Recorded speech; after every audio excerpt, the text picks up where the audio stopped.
తోరా ఎర్ర ఎర్రి పప్ప ఎటువంటి కష్టం పడకుండా అసలు ఏ క్వాలిఫికేషన్ లేకపోయినా మీ నాన్న ఉన్నోడని ఒకే ఒక కారణంతో చెమట కూడా పట్టకుండా స్ట్రైట్ గా ఎండి చైర్ లో కూర్చుని నీకేంత పొగరుంటే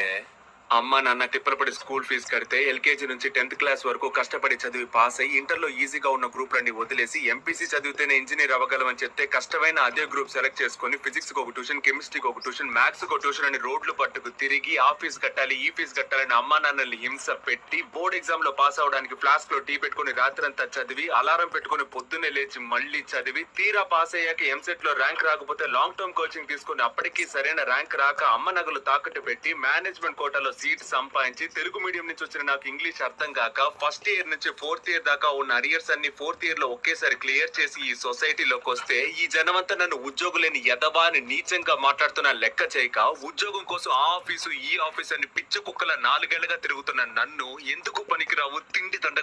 తండగా అని మా నాన్న తిడుతుంటే ఒక్కో మెతుకు గొంతులో దిగక ముళ్ళులా గుచ్చుకుంటుంటే మింగలేక కక్కలేక చస్తూ బతుకుతున్న నాకు ఎవరో ఓ మహాన్ భావుడు మంచి మనసుతో అవకాశం ఇస్తే దాన్ని కూడా లాగేసుకోవాలని చూస్తున్న నీలాంటి బేవర్స్ గాన్ని ఎదిరించి ఈ రోజు నీ ముందు నుంచి మాట్లాడుతున్న ఉద్యోగులేని గ్రాడ్యుయేట్ ని నాకెంత పొగరుండాలరా. నిన్న ఈ ప్రాజెక్ట్ కంప్లీట్ చేయనివ్వకుండా చేసి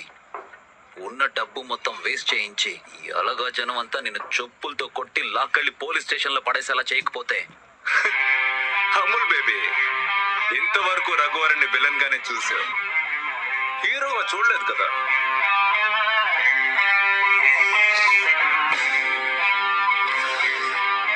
ఇక్కడ నుంచి చూపిస్తా.